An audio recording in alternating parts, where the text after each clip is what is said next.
So, back again with another review video. This time is the Hasegawa Space Shuttle Eggplane. Again, another one of their kits in their Eggplane series. So let's get into it. Much like the first kit I reviewed, it's a very simple kit, comprising of a relative few number of parts and steps that you need to do. So it does make it a good bit to use or give to someone who's just trying to get into the hobby. And then here we can see some stuff for the cargo bay, specifically the cargo bay itself, the cargo bay doors, some cargo in it, and a little space man and his backpack. Next up are the wings, the body, and the thruster covers.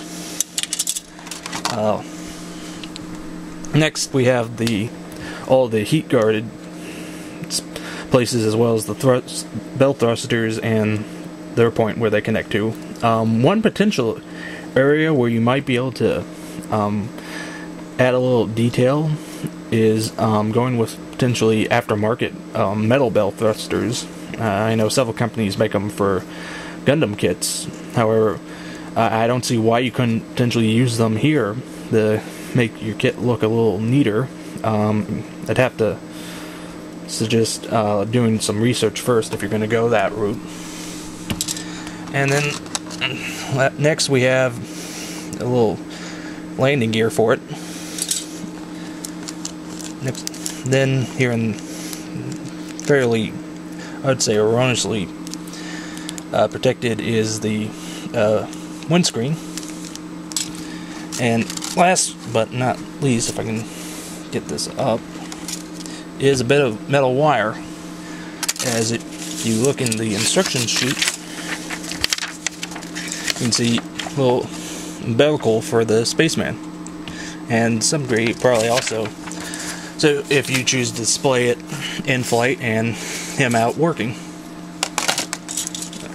Now, moving on to the decals.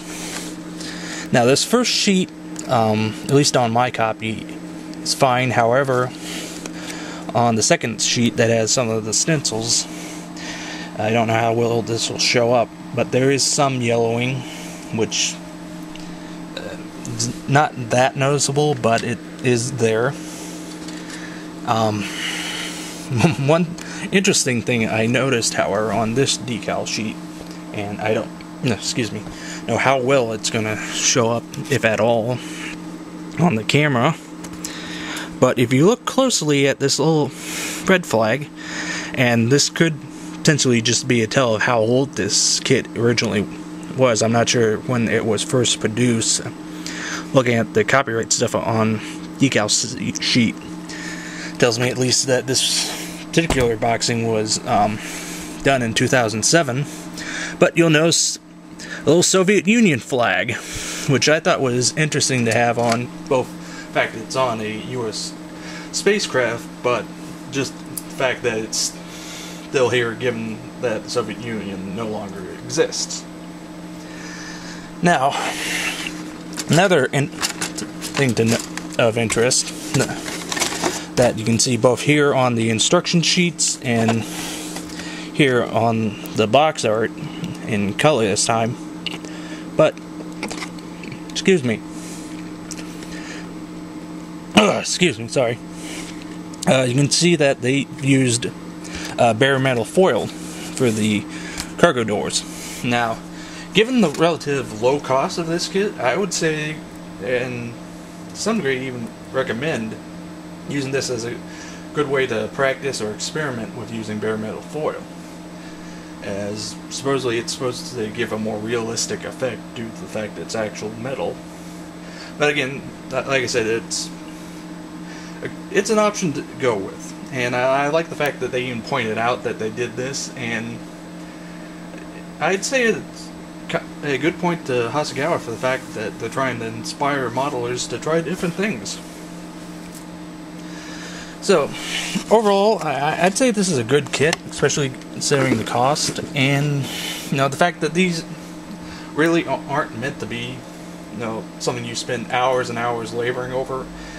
And are really designed just to be something fun, to give you a break from more complex and difficult kits.